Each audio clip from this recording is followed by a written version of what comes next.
SIR के समय ईआरओज और एईआरओज मिलकर सबसे पहला जो काम करेंगे वो इन्यूमरेशन फॉर्म्स को प्रिंट करेंगे। जिन राज्यों में एसआईआर हो रहा है या अभी होने वाला है, उनकी मतदाता सूची आज रात को 12 बजे फ्रीज कर दी जाएगी और उन हर मतदाता को जिसका नाम उस सूची में है, उसको एक यूनिक इन्यूमरेशन फॉर्म प्रिंट करके बीएलओ उसके घर देने जाएंगे। इन्यूमरेशन फॉर्म में वो आवश्यक डिटेल्स होंगे जो कि आज की मतदाता सूची में हैं। जब बीएलओ फॉर्म्स डिस्ट्रीब्यूट करना शुरू करेंगे एग्जिस्टिंग इलेक्टर्स को, उसके बाद इन्यूमरेशन फॉर्म में जिसका भी नाम है वो उसको लिंक करने का प्रयास करेंगे कि क्या उन्हीं का नाम 2003 की सूची में था। अगर था तो उनको कोई भी कागज और नहीं देने होंगे। इसी तरीके से अगर उनका नाम स्वयं नहीं था और उनके पिताजी या माताजी का नाम था तो भी उनको कोई और कागज नहीं देने होंगे। तो ये लिंकिंग और मैचिंग, बिहार जब हमने एसआईआर किया था तो सिर्फ बिहार की अवेलेबल थी और आज पूरे देश की 2002 से 4 में हुए एसआईआर की मतदाता सूची जो लिंक दिया गया है voters.eci.gov.in पर कोई भी देख सकता है और इस मैचिंग को स्वयं भी कर सकता है। बीएलओज, बूथ लेवल ऑफिसर्स एसआईआर की प्रमुख कड़ी होते हैं।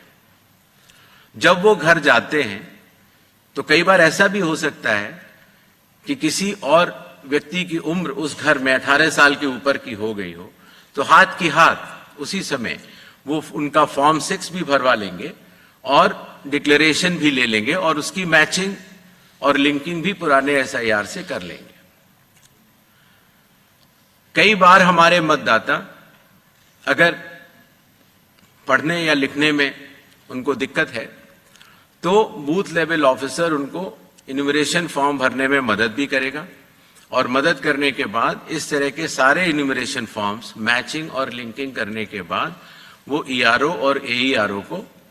जमा करेगा। कई बार एक बार जब बूथ लेवल ऑफिसर घर जाता है तो या तो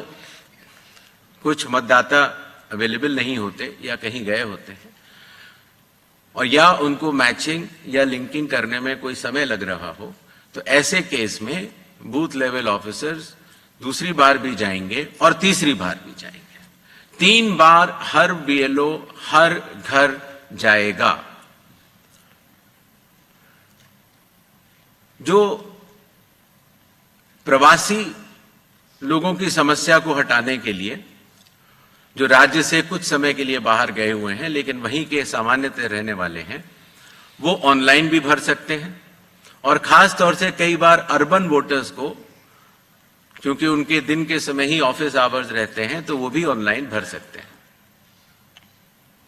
बूथ लेवल ऑफिसर का यह भी कार्य होगा कि जब वो इन्यूमरेशन फॉर्म देता है तो इन्यूमरेशन फॉर्म दस्तखत करके मतदाता को वापस भी करना होता है। तो अगर मतदाता की मृत्यु हो चुकी हो या वो स्थायी रूप से प्रवास कर चुका हो या वो एक से जगह ज्यादा रजिस्टर हो गया हो तो वो उस जगह दस्तखत नहीं कर पाएगा और ऐसे लोगों की शिनाख्त करना भी बीएलओ की जिम्मेदारी है। एक बात मैं फिर कहना चाहता हूं कि जो मतगणना, वो इन्यूमरेशन फॉर्म की जो फेज होगी उसमें किसी भी व्यक्ति से किसी और कागज की आवश्यकता नहीं होगी, बस उन्हें अपनी मैचिंग या लिंकिंग दिखानी होगी कि 2003 में किसके साथ है। नेक्स्ट, सारे फॉर्म्स मिलने के बाद ईआरओ और एईआरओ ड्राफ्ट सूची प्रकाशित करेंगे। ड्राफ्ट सूची में उन्हीं मतदाताओं का नाम होगा जिनके इन्यूमरेशन फॉर्म्स वापस मिल गए हैं। जिन मतदाताओं की मैचिंग या लिंकिंग नहीं हो पा रही है, 2003 में कहां थे, 2003 में आपके माता पिता भी नहीं थे या कोई भी नहीं था, ऐसे लोगों को भले ही उनका न्यूमरेशन फॉर्म मिल गया हो, लेकिन नोटिस जारी करेगा ईआरओ और एईआरओ, और नोटिस जारी करने के बाद फिर वो उनकी एलिजिबिलिटी डिसाइड करेगा इंक्लूड करने के लिए या एक्सक्लूड करने के लिए बेस्ड ऑन इंडिकेटिव डॉक्यूमेंट्स, जो मैं आगे बताऊंगा। ईआरओस और एईआरओ की यह जिम्मेदारी होगी कि कोई भी योग्य मतदाता छूटे ना और कोई भी अयोग्य मतदाता सूची में अंदर ना आ पाए। ईआरओ के फैसले के खिलाफ कानूनी तौर पर जिला मजिस्ट्रेट के पास एक अपील होती है, जो मैंने आपको बताया, और जिला मजिस्ट्रेट के फैसले के खिलाफ चीफ इलेक्टोरल ऑफिसर के पास भी सेकंड अपील होती है। जो प्री एन्यूमरेशन फेज है, जो आज रात को 12 बजे से शुरू होगा, उसमें कंप्यूटर मैचिंग और लिंकिंग पिछले एसआईआर से ईसीआई नेट के जरिए की जा रही है, उसको आगे बढ़ाया जाएगा। मैनुअल मैचिंग और लिंकिंग काफी हद तक बूथ लेवल ऑफिसर्स ने इन राज्यों में कर ली है, और ट्रेनिंग जो बीएलओस की है, ईआरओस की है और डीओस की है। हालांकि काफी ट्रेनिंग हम लोग यहां ट्रिपल आईडीएम में कर चुके हैं, बट एक बीएलओ, ईआरओ और डीओ की ट्रेनिंग कल से शुरू होगी। सभी राजनीतिक दलों से 6 नेशनल पार्टीज जो कि हर राज्य में मौजूद हैं, और हर राज्य की जो स्टेट पॉलिटिकल पार्टीज हैं, उन सभी से निवेदन है कि वो अपने बूथ लेवल एजेंट्स, अगर उन्होंने नामित नहीं किए हैं किसी भी बूथ पर, तो जरूर कर लें। साथ ही साथ सभी चीफ इलेक्टोरल ऑफिसर्स को, डिस्ट्रिक्ट इलेक्शन ऑफिसर्स को और ईआरओस को यह निर्देश भी होंगे कि कल से शुरू होकर परसों तक वो सभी पॉलिटिकल पार्टीज को के साथ मीटिंग करेंगे और पूरी एसआईआर की प्रक्रिया को उनके समक्ष डिटेल में बतलाएंगे। जहां तक बूथ लेवल एजेंट्स का सवाल है हर पॉलिटिकल पार्टी के, जैसा कि बिहार में था, हर बूथ लेवल एजेंट एक दिन में 50 इन्यूमरेशन फॉर्म्स जो साइंड हो इलेक्टर्स के, वो कलेक्ट भी कर सकता है, उसके ऊपर अपना सर्टिफिकेशन दे सकता है और बूथ लेवल ऑफिसर्स को भी दे सकता है। इससे जो चुनावी कर्मी हैं और जो राजनीतिक दलों के नुमाइंदे हैं, दोनों मिलकर साथ काम कर सकते हैं।